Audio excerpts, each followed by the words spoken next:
Vince Desmond. Hi, Vince. Hello, everybody. Thank you, Ian. Thank you, Carmen. It is a joy and a pleasure to return to the Hong Kong branch. And first of all, a big thank you to Ian, Carmen, and the committee for all the excellent work you do with our community. Now, what I'd like to talk about today is globalization. Our community, the quality professional community, we've got World Quality Week coming next week. So I'd like to talk about World Quality Week, doing the right thing, the quality professional as an enabler for organizations, and poetry, if I may. So let me start off with globalization, because we're a global community. Now, globalization can mean many things. At one level, we talk of trade and standards and commerce, which has been growing since the 16th century. But increasingly in globalization, what we're talking about is sharing ideas and information across the globe. And CQI RCA just want to bring to life our approach to that global conversation across the globe. You may or may not know that because we have 19,000 members in 100 countries, we hold a direct liaison status with ISO on the standard side of things. So we survey, work with our members to understand the views of the global quality profession and take those views in our positions to ISO on standards such as 9001, 45001, and so on. We also operate in a big global community, not just of standards organizations, but also quality bodies around the world.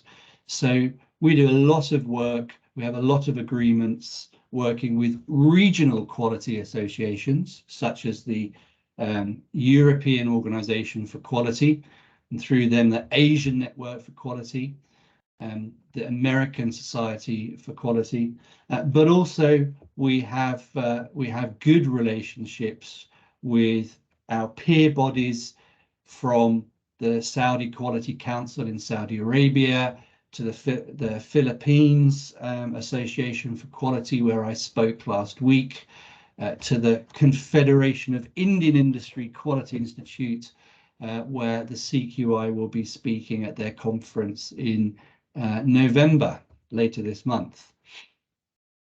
Now, all of our members work for organizations with global markets or global supply chains.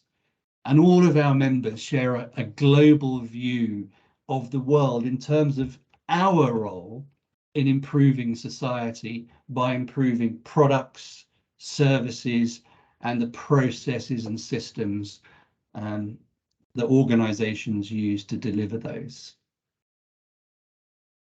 And I think our work globally has been part of a global conversation about the value and the future of quality management, from our branch in the Caribbean to our excellent branch here in Hong Kong, from the UK to our 4,000 members in Japan.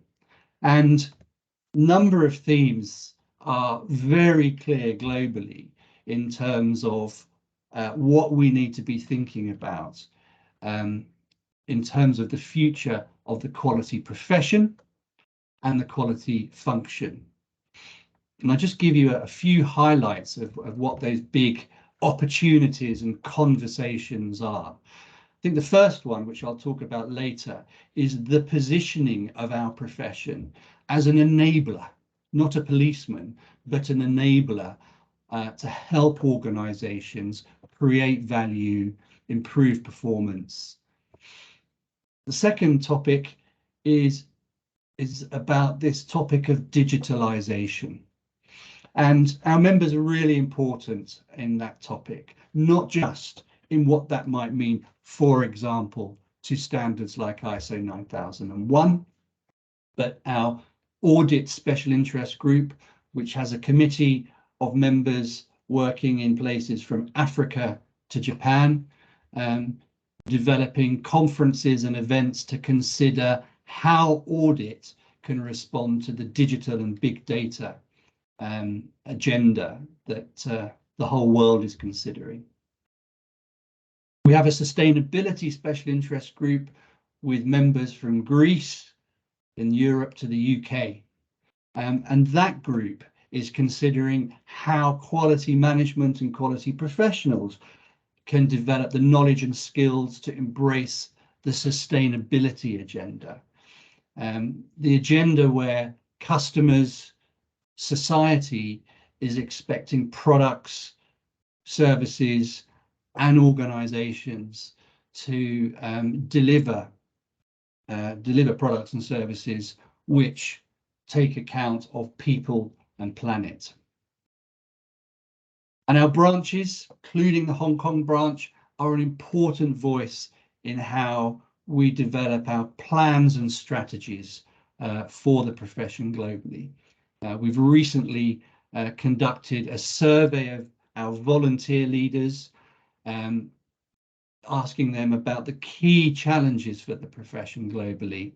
And we'll be following that up later this month with a meeting of the chairs of our branches and special interest groups, so we can make sure that the CQI IRCA plans are aligned to what the global community really needs. That gives you a flavour of the global nature of the Charter Quality Institute and IRCA. Now, the second thing I wanted to talk about was World Quality Week, which we have happening next week. And we're very pleased that the theme that we have suggested, the theme of doing the right thing, has been adopted from all the way from Saudi Arabia to New Zealand. And our members and other quality bodies are considering this idea of organizations doing the right thing. Now, why did we choose this topic of doing the right thing? Well, quality is often and importantly seen as doing things right first time, complying with standards and processes, and that's important. But we know that blind compliance or doing the wrong things right first time is not a great position. So we're using next week with our global community as an opportunity to balance this conversation we have with the business. The CQI IRCA sees the role of the quality profession, the quality function, the audit profession as an enabler to business, not a police officer. We see the quality profession's role as to enabling organizations to design how they do the right thing, how they control risk. We see the role of the profession as enabling the organization to evaluate and learn and to enable them to improve. We have a competence framework, and we would describe that as in terms of good governance, good assurance, and good improvement within the business. And the value we see from our global community of having an enabling quality professional and an enabling quality function is to enable the business to avoid getting things wrong, to enable the business to improve value for customers and stakeholders, to enable businesses to do things more economically and enable the business to improve and transform. Now, my view is that to become enablers and to position ourselves as enablers in organizations, we need to become psychologists and poets, not sellers of standards. And you may have read a book by a Colombian author called Gabriel Garcia Marquez, who wrote an excellent book called Love in the Age of Cholera. Now, this book, Love in the Age of Cholera, is about many things, but it includes a very interesting character called Leona Cassiani. And Leona Cassiani works for a company in the Caribbean, in Colombia, called the River Company. And she establishes herself as a really useful and excellent member of that company. And this is set in about 120 years ago. And she establishes herself as this very useful and excellent member of the company.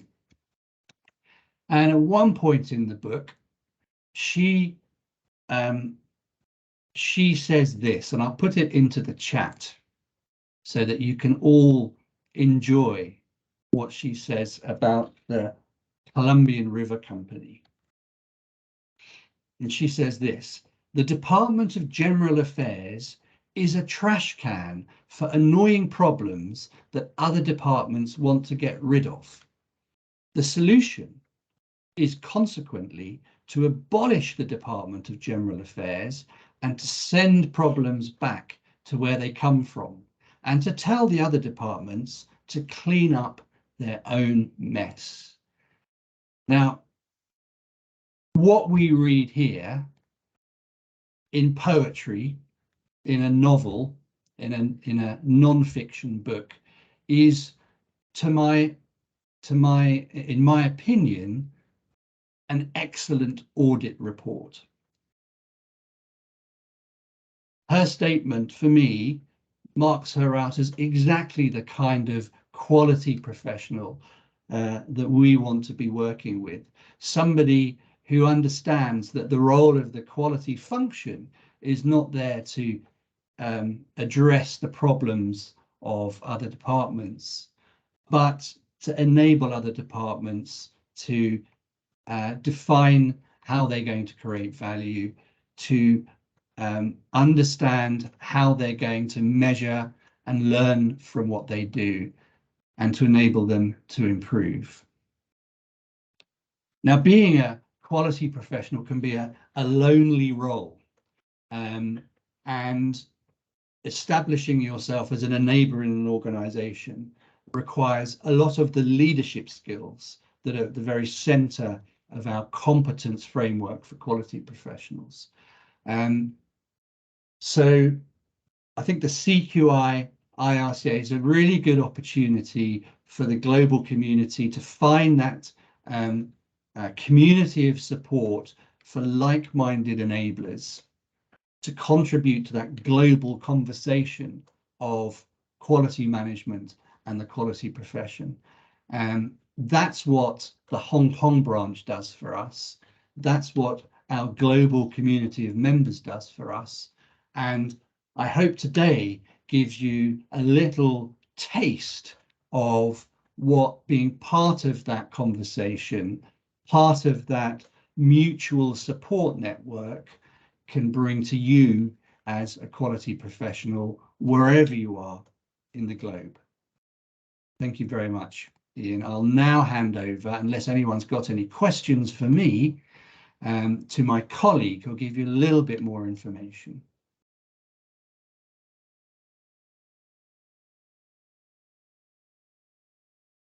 Thanks, Vince. I think that's my cue. So my name is Fiona. I'm a new member advisor for the CQI and IRCA.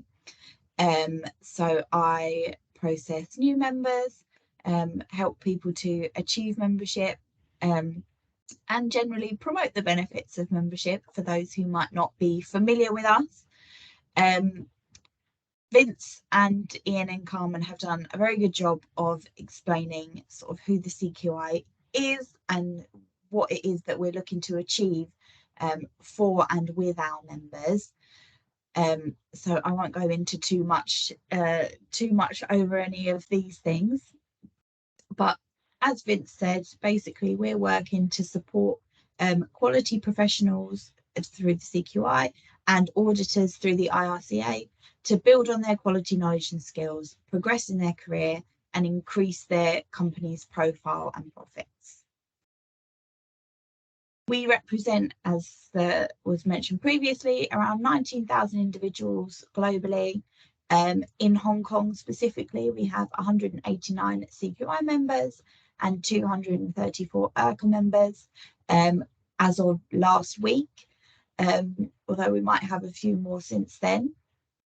And we also work directly with companies and the industry to improve quality management standards through our corporate partner and corporate member programs, our organisations employing auditors programs, and then the work of our policy department, as Vince said, working with other quality organisations and standard setters like ISO. The CQI and IRCA are slightly different in that the CQI is both the umbrella and one of the membership organisations.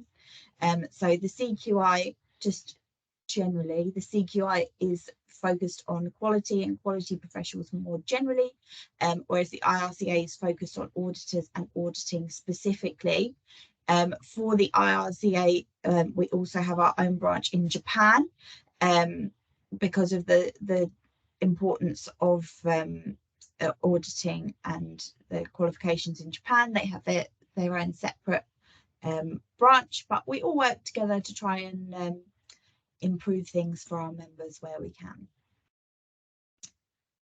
So for CQI, our membership grades, very roughly, we have a student grade, an affiliate grade, a practitioner, and a chartered member grade. And then a fellow grade is for our more experienced members. So as new members, you would be looking at affiliate, practitioner, and chartered member. We have grades for everyone at any level of their quality career. So we have affiliates for those who are maybe starting out or haven't done that much sort of studying about it so far. We have our practitioner grade for those who are doing quality management as a large part of their role and have been for 2 years and have done a certain amount of training for it. And then we have our chartered quality professionals. As I think Carmen mentioned, we're the only professional body that can give chartered status for quality professionals specifically. This is for our more experienced members. So people who've been working in quality for a while and can use the elements of our competency framework to demonstrate their competence and show how well they're working in the sector. And then for fellows, it's for those who have been CQI members for a while and have made sort of volunteer contributions to quality and the quality profession. Our grades sort of go up in a sort of tiered system. We have the student and the affiliate grade, as I said, potentially for those starting out. We have our practitioner grade, then our member grade, and then our fellow grade for you. One of the member benefits of the assessed grades are the post-nominals. We can talk about those a bit more, get to the benefits. So this is a broad overview of our member benefits. We split them into sort of 4 broad categories. So we have recognition, learning, development, and networking. I won't talk about networking too much myself, as Vince mentioned, we are very proud of our branches and SIGs. So rather than me talking about them, I will let Ian and the rest of the Hong Kong branch talk more about them when we get to that stage. So for recognition, as I mentioned, we have the post nominals for practitioner and chartered member. We also have the logos and a certificate. We now have a digital copy as well as a hard copy of the certificate to make it easier for people who are abroad, especially. We changed that during COVID because we had delays with the postal service. So now we send you your certificate via PDF as well as a hard copy, so you have easy access to it and you can share it with all your friends. We then have our learning benefits, our development benefits as well, which I will go through on our live members area so that you can see what they actually look like, rather than just me talking about them. So hopefully this will get you a good idea of what we have to offer. Our members area is online. It can be accessed from anywhere in the world. Once you make an application and sign up and pay all your fees, you'll get access to all of the members area benefits, and you'll come to a page that looks like this. So if we start with the learning and development benefits, we have our world-leading Quality World magazine, which you can read online. You can also receive a hard copy if you would like. We changed our format during the lockdown, so we now have 4 sort of full fleshed out magazines a year, a lot thicker than they used to be. And we also have Quality World webinars and sort of knowledge newsletters that come out on a regular basis. The Quality World webinars get a great reception. I hear back from people that they really enjoy those, getting to interact with different speakers and learn about different quality topics. The magazine goes into more detail about sort of the quality tools and techniques and deeper case studies.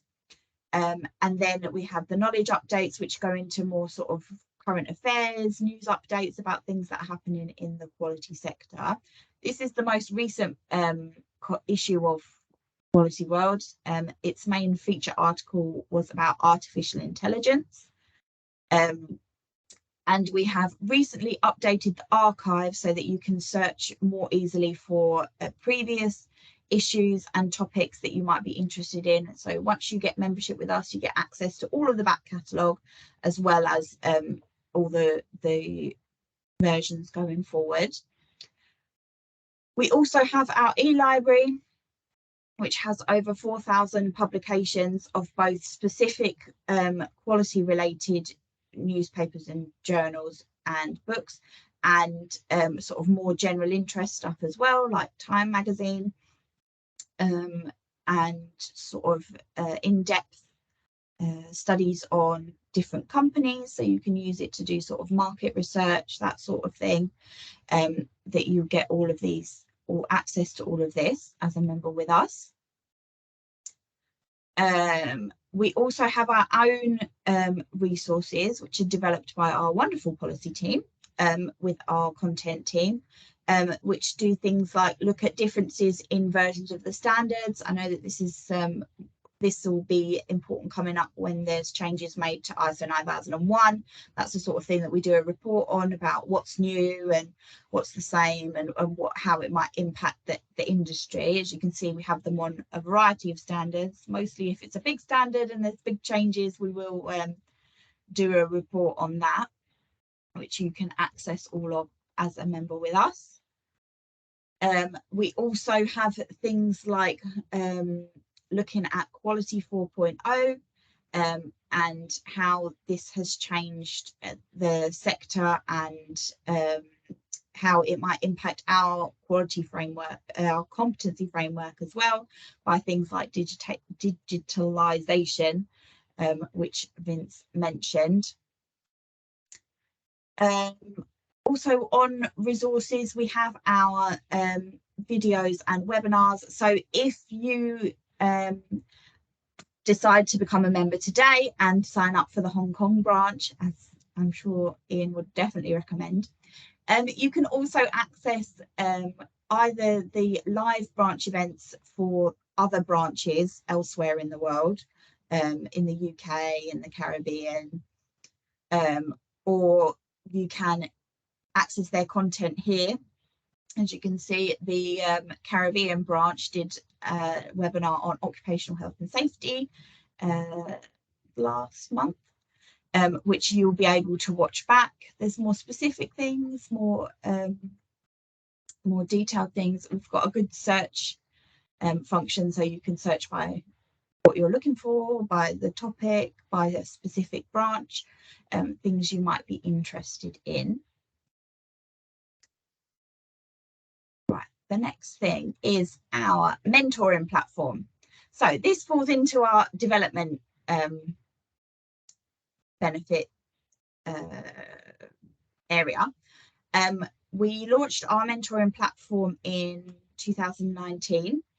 It has, I believe, about 400 mentors active on it at the moment. So my manager always describes it as a bit like online dating, in that you create a profile, you say what it is that you're interested in, and whether or not you want to be a mentor or a mentee, and then the mentor or mentee does the same, and then you match up and see if your interests and goals align, and you can take your mentoring relationship from there. We have recently added the function so that you can have chats through the platform, and work directly through the platform to work on whatever it is career goals you're looking to work on.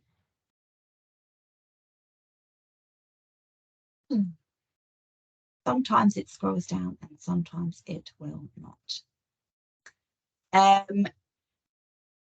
I'm hoping that this is going to be e-learning, potentially.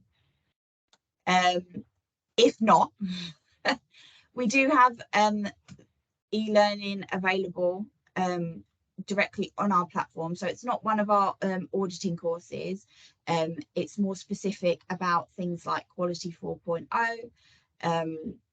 You can do a course and test your knowledge and learn more about that area if that's an area that you're interested in. There's a few other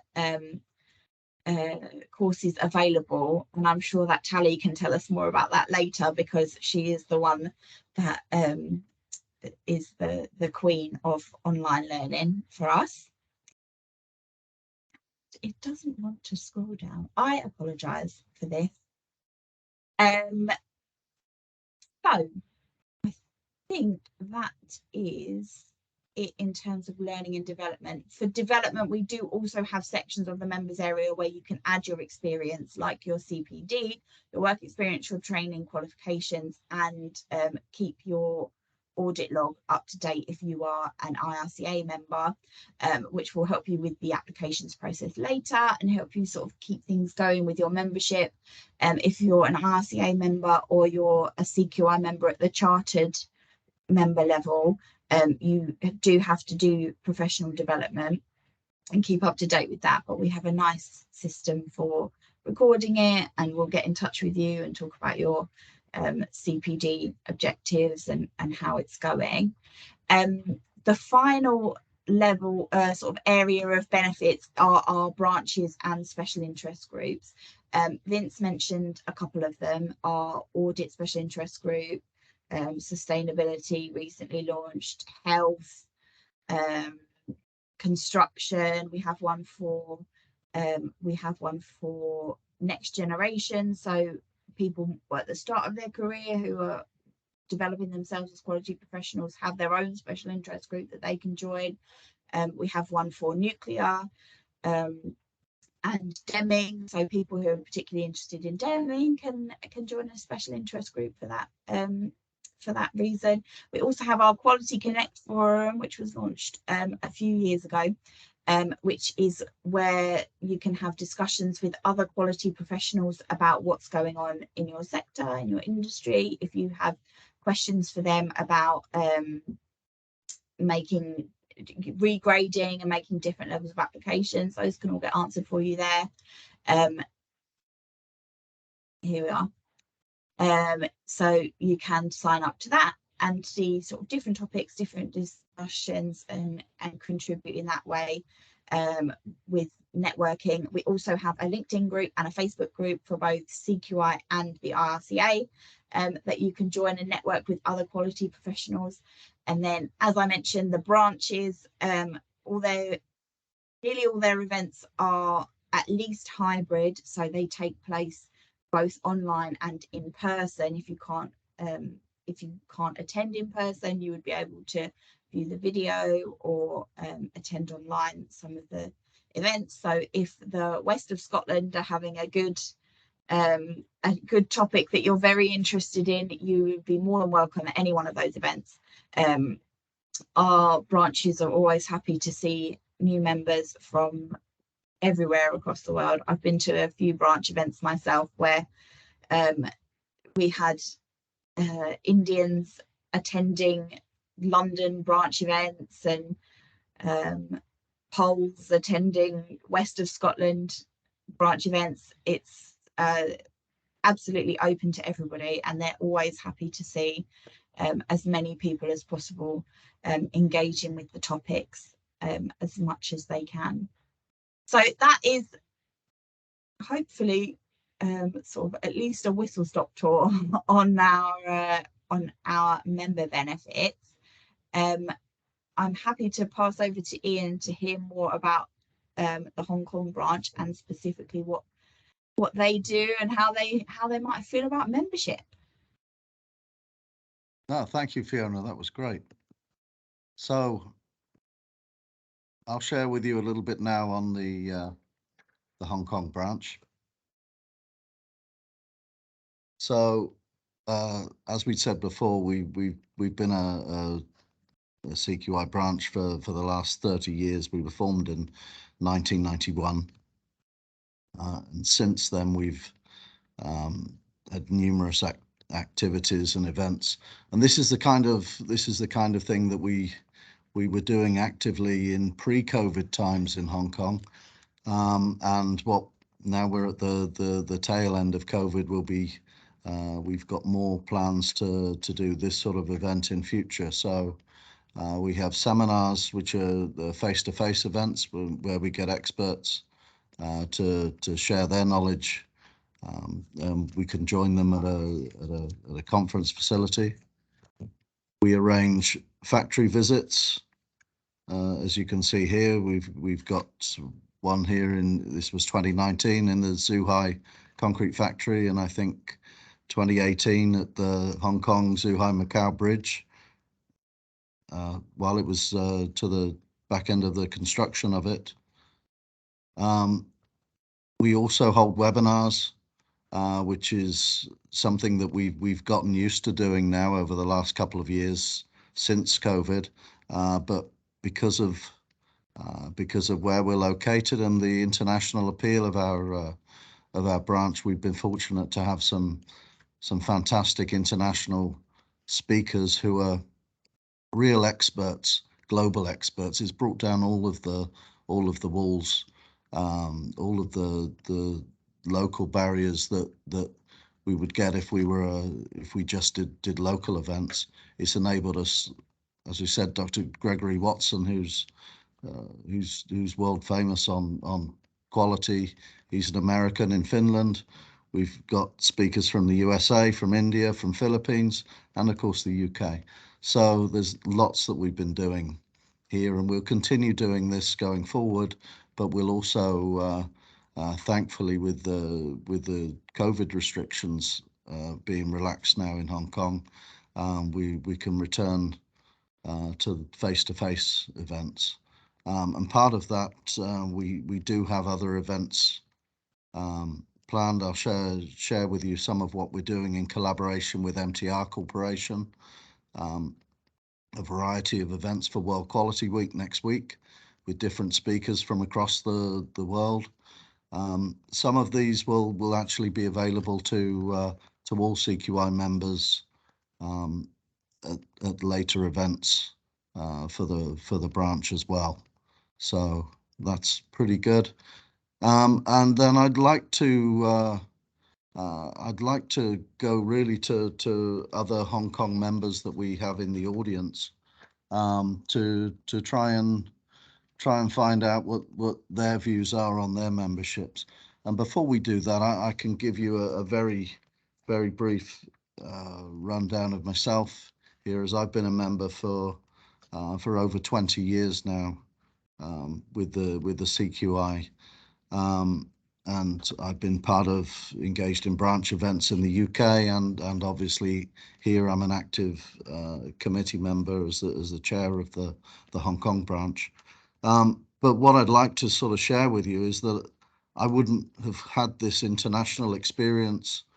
I would still be, I don't know where my career would have been without this CQI membership, because as you progress through my career, it's almost become a necessity so to have CQI membership, because it's recognized as that benchmark.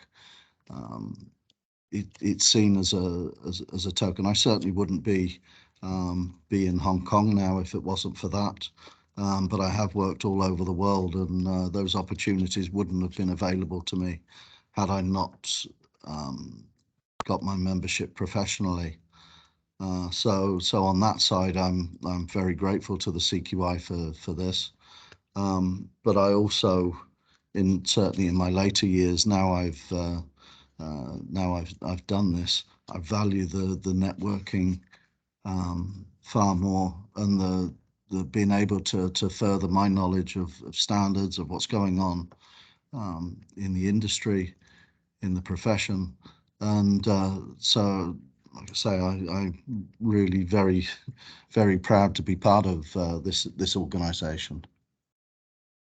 So on the note of what does membership mean to you, I just wonder if I can get anyone to put their hand up in the audience.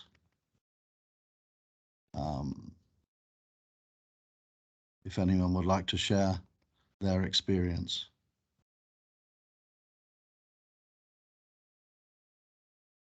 Theo, you can. Hi. Yeah. Hi, Ian. Hi, welcome. Hi. So yeah, you're a member? Yeah. So good evening, everyone. Hello from Hong Kong. So my name is Theo. A charter quality professional since 2020. Right now I am a senior engineer in a gas company in Hong Kong. So to me, I would say the CQI memberships have brought me three major things. Firstly, when talking about the CQB MCQI credentials, it is really something on your resume. Because of this credential, it shows us my competence on quality management, and it makes someone to know more about your professional background in some way. And secondly, and because of the CQI events that organized by Ian and the other members, then actually it helps me to keep update with the industry. For example, when we're talking about things related to quality 4.0, digitizations in quality, without attending these events, I may not know that much what exactly happening around the world in terms of quality management. So to be, it is like about the continuous learning and to keep the pace with, keeping pace with the industry. And finally, what I'm trying to say is, because of these events, actually it helps me to enlarge my professional network as well. Because sometimes when I attend a webinars or a seminar, then I know some more people, and then I can just send them a LinkedIn message, just text them, and to like have follow-up questions to really know more people from the industry to enlarge my social network.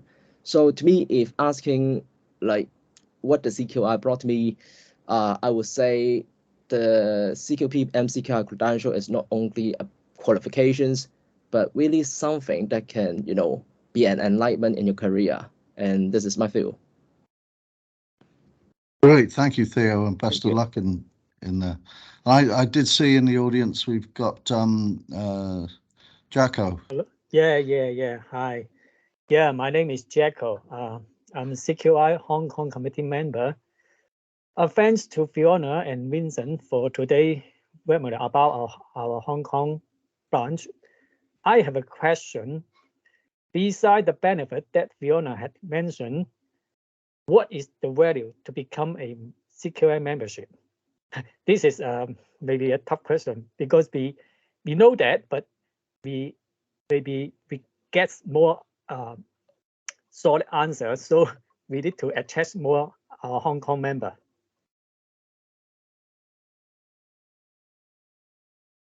Okay, thanks, Jacko. Okay, Andy, can you join the debate? So Andy, I think, can you? Sorry, you speak up. You've got a problem with your audio, Andy. There's a problem with your audio.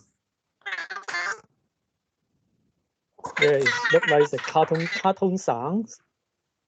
Yeah, is it possible you could come out and rejoin?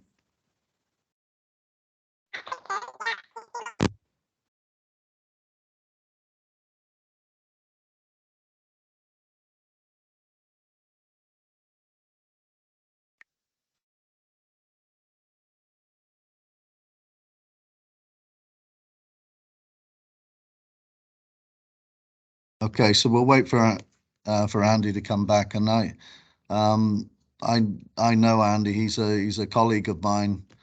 He's a fellow of the Chartered Quality Institute, and so I'm interested in what he's got to say on here, because I haven't prepared him or anything. We just thought we'll let him join the debate.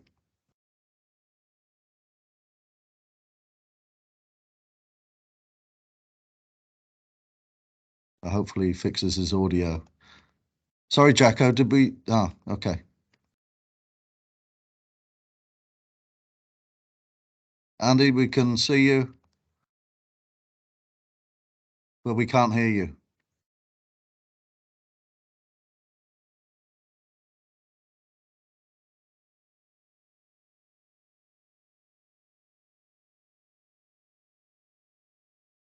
Well, this is the technology webinar, but sometimes we'll have something wrong. That's okay, Jacko. Do you want to continue at all? Do you feel your question Maybe hope is yes. answered Maybe on today's event? Yeah, it's fine. It's fine. Maybe if Fiona or Vincent can answer the question, it's good that today we have the webinar for our Hong Kong branch.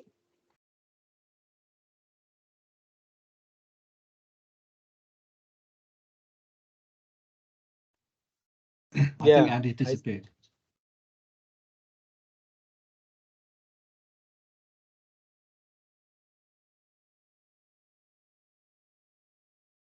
No, I think we're waiting for Andy to get back. But is Jacko? Do you want to share a little bit more?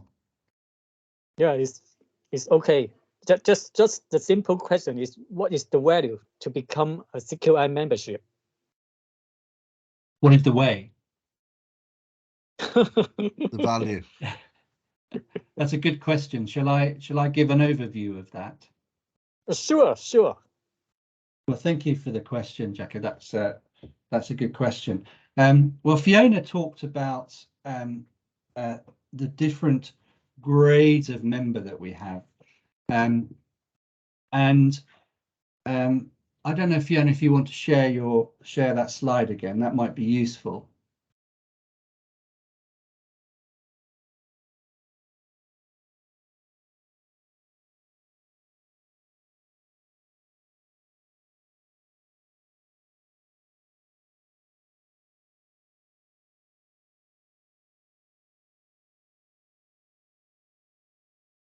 Can you see that? Let's have a look. Yeah, so as Ian said, you know, a career is a journey, and so what you see here is really a journey, I suppose. So we have a number of our members at the student level who are taking apprenticeships or graduate trainee programs, or perhaps doing masters in quality management. So this is an opportunity for the student to think ahead in their career, become part of the sort of professional community, understand, you know, what life is really like, because as you know, Jacko, learning the principles and methods is one thing, but life in business and organizations is a different thing. Then we have an affiliate level, which requires no assessment, and equally provides no professional recognition. So you cannot have letters after your name signifying you have professional competence. And this is often an entry grade for people who are new to quality within our profession. Then the practitioner and member grades and fellow grades are all professional, what we call professional levels. And for practitioner, you will need to be working in quality. You're probably fairly early in your career. You've completed a certain amount of training, and we're quite flexible on that because different countries, different regions have different training and education programs. But you've got a good understanding of quality management, and you're probably something like a junior quality engineer or something like that, and you can demonstrate that through your experience. Now, the member and fellow grades are both what we call chartered grades, and that's important because as in most economies, you will know about chartered or certified accountants and chartered or certified engineers and architects and these sorts of people. And our members who carry chartered quality professional or CQP after their name go through an assessment process which is competence based. And I'll show you the competence framework in one moment. But that process is about the professional demonstrating that they have applied their quality management knowledge and skills to create value for an organization. Now, a member may be in Ian's role in a sort of leadership position, looking after a quality function, and have a number of specialists working for him in audit or improvement. But also, a member may also be a specialist themselves and may specialize in supply chain quality or business improvement, for example. But in any case, this is a degree level professional recognition, which requires the individual to provide case studies which are reviewed by our assessors, where they demonstrate value to organizations. Now, the important thing about practitioner, member, and fellow is not just competence. In the UK, we belong to an association for professional bodies. And so you have engineers, HR, accountants, these sorts of organizations like the CQI that qualify and designate chartered level professionals. And what we find within that area is that society generally has complete confidence in professional competence. So if you are a lawyer or a chartered engineer or a chartered accountant, society will trust that you know your body of knowledge, your technical topic. For us, quality management. The concerns that society has over professionals is not their body of knowledge, but their ethical behavior.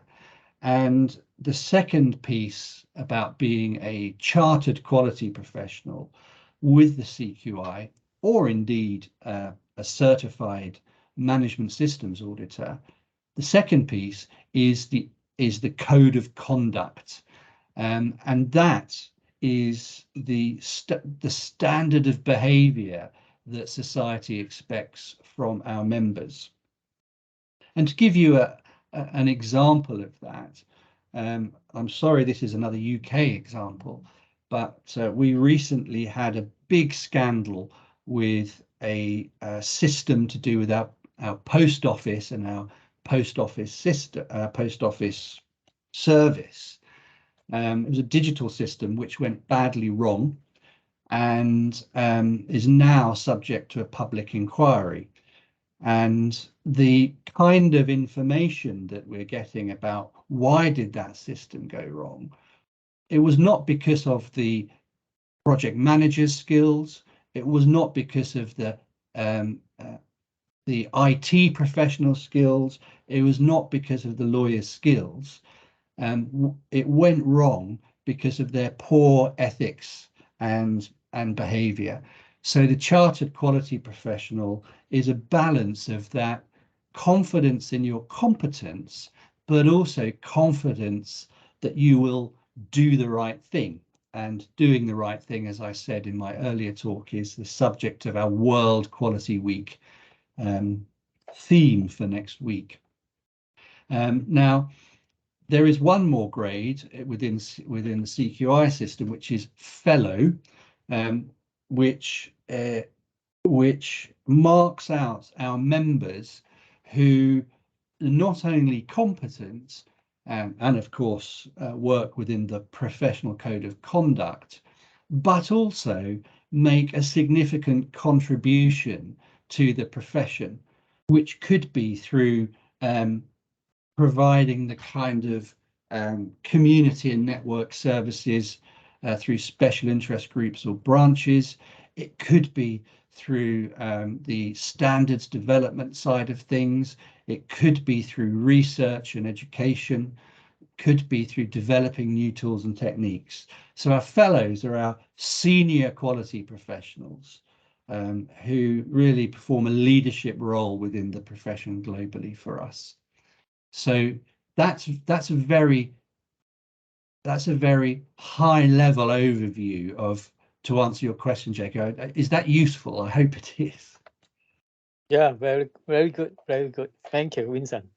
And may I, if you stop sharing for a second, Fiona, I talked about our competence framework, and I'll just say one thing about that.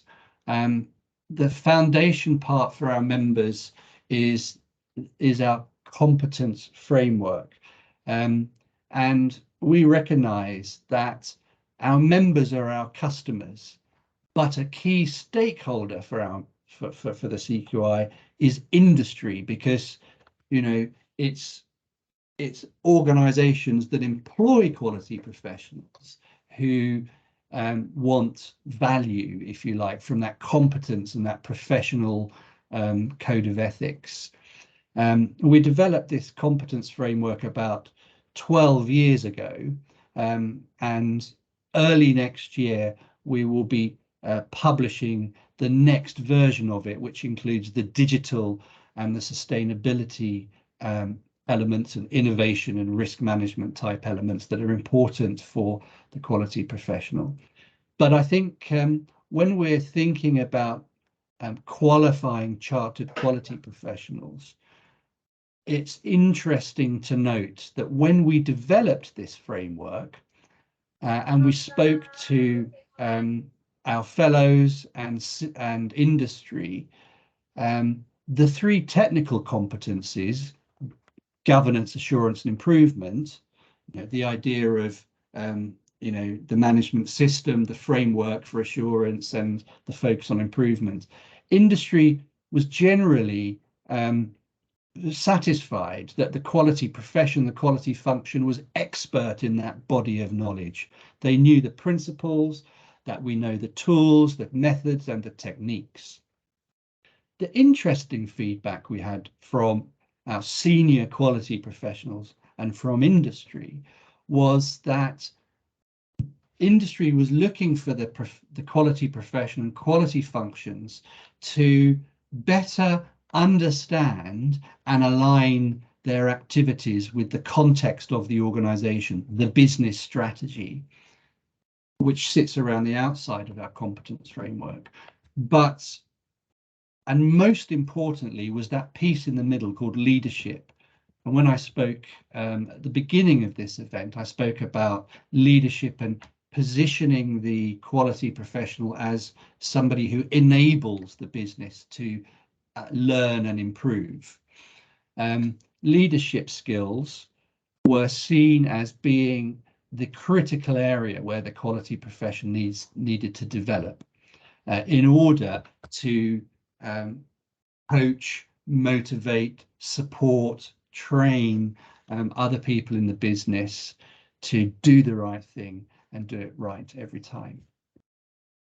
And one final word on that competence framework, when you're applying to become a chartered quality professional, it is these areas, these 5 areas that we're looking for evidence that you know your body of knowledge, but importantly, you can use your leadership skills within a business context to help organizations improve. Great, thank you, Vince. Yeah, thank you. And let's just have one more try with Andy if you're back on. Are you there? Can you hear us? Perfect. Yeah, we can hear you, Andy. Yeah. Thank you. Good, excellent. Yeah, we have to switch rooms. Sorry about that. I think the best thing to do here is maybe both myself, my colleague Patrick, we share our understanding of what CQI mean for us. I'll hand over to Patrick first. Are you okay? Yeah, okay. I'm Patrick Lee. Yeah, I'm the chartered quality professional and the ERCA lead auditor. And currently I am working for MTR as a corporate quality manager, and joining the CQI member it helped me to my current job because it can let me to get the latest quality and also the ISO standard, the latest development from the CQI. And also it also helped me to develop my professional and strengthen my knowledge and also getting the professional recognition to portal my network. Yeah. So I pass it to okay. Thanks for that, Patrick. It's very concise and brief. I'm like myself, Vincent. I'm also, I think we've probably met a few times in some of the CQI forum in UK. Yeah. So my background here is I recently arrived here in Hong Kong about 3.5 years ago from UK. So I've been heavily involved with quality. I became a member back in 2007, I believe. My last 2 jobs in UK were working on Crossrail. So I worked on Farringdon Station, also on Paddington Station. Excellent stations. Yes, thank you. So going back to CQI, I think CQI got me into Crossrail, basically. I'm not sure if some of you guys might know, under the works requirements, there is a requirement specified that we need to be CQI member and also ERCA as well. So for the benefits of CQI, it got me my interview. So from there, I pursued a career, learning a lot of stuff from CQI because we do a lot of sharing forums, a lot of workshops and so on. So I do know, quite a few of the people who worked on Crossrail in the quality section, like Chris Hitterton, Gary Glass, and John Elliott. So all these people are very close friends of mine. Now, why am I here in Hong Kong? Again, it's because of the CQI background that I have, and also the IRCA qualification that I have. I was actually headhunted to handle the back in 2018-2019 quality issue on site, which is the infamous Sartin Central Link. So I was actually recruited from UK to assist the corporation, MTR Corporation, senior management in handling the Commission of Inquiry. So it was vital that CQI was, basically provided a certain background or benchmark in terms of how quality is perceived within the railway industry. So that was some of the key things that I actually personally benefited from CQI. Yeah. So if you guys got any question, I'm happy to have a go. No, that's great. Thanks, Andy. I think we're fairly short on time, so I would like I'd like to thank you guys for that, and maybe we open the floor to any questions from the audience. I think if you'd like to put your hand up, or if you'd just like to type into the chat window, I really urge you to ask any questions if you've got anything on your mind while we've got this panel with us today.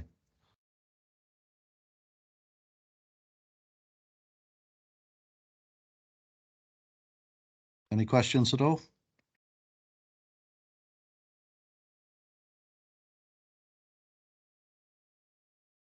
Hi, Andy, and Hi, Jeff. hi, and Hi, Jeff. Ian and Vince. Hi, Jeff. Hi. Can I introduce myself? I'm the chair of the Taiwan branch of the CQI, and I'd just like to say that this is a fantastic meeting today, really good.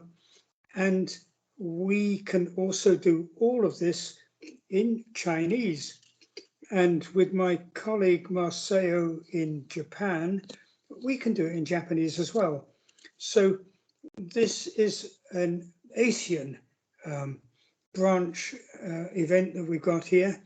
And I would very much like to see a lot of Asian members join, but we've only got a few. Here in Taiwan, I think we've got 200 members in total, but most of them are IRCA, and about 20 of them are CQI. And it's my personal ambition to expand that greatly. And I'd like to see everyone from the Asian profession to come and join us. And that's all I really want to say. Thanks very much, Jeff. I think it's one of my privileges, being the CEO of the CQI, is the global view that we get from all of these different places, and the ability to share those views around the world, because there's always something interesting going on somewhere. Yeah. And also there are so many quality professionals with unusual expertises or special interests that the rest of the community can benefit from, and of course that I learn from as well. So I think that global community piece is very useful. And as Ian said, it's much easier these days. You know, I can be in the Philippines one in the morning, Saudi Arabia in the afternoon, and London for lunch, Sure. with digital meetings, and I learn a lot. And that's a good point. I mean, I know Fiona's mentioned about the just the international flavour of some of the UK events. Thanks to the webinars that we've been holding, I think our last one had 30 different representatives from 30 different countries in the audience. And we had people at 7 a.m. in America to 11 p.m. in Australia and everywhere in between. It was so it is fantastic to be able to. But you're reaching out to experts. You're reaching out to experts, a network of experts who are all like us all here today, and everyone who's joined this call, who can actually talk and express an opinion and share their knowledge. Is fantastic. Ian, we've got a hand up from Eliza. I don't know if she wants to come online and. Yeah, hi. Hello. My name is Aliza, and I'm from Malaysia. I'm from an organization called SIRIM. So we're the Standards and Industrial Research Institute of Malaysia. So we're actually quite excited that we actually just got to know about CQI. We're familiar with IRCA because part and parcel of the accreditation program involves the IRCA from the UK side. So on the certification, our certification counterpart, but on the personnel recognition or certification program, that is where we are very interested in to further collaborate with CQI, because we have some form of recognition program that we have here in SIRIM for our Malaysian personnel or Malaysian personnel working in the quality management industry. So we're looking to take it into a more what's the next step forward is actually getting it to more a bit more international, or getting the international recognition. So I think coming to Jeff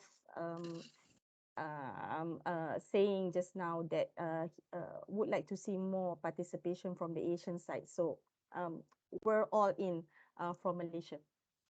That's very interesting, and I think I think whatever country we're in or economy we're in, one of the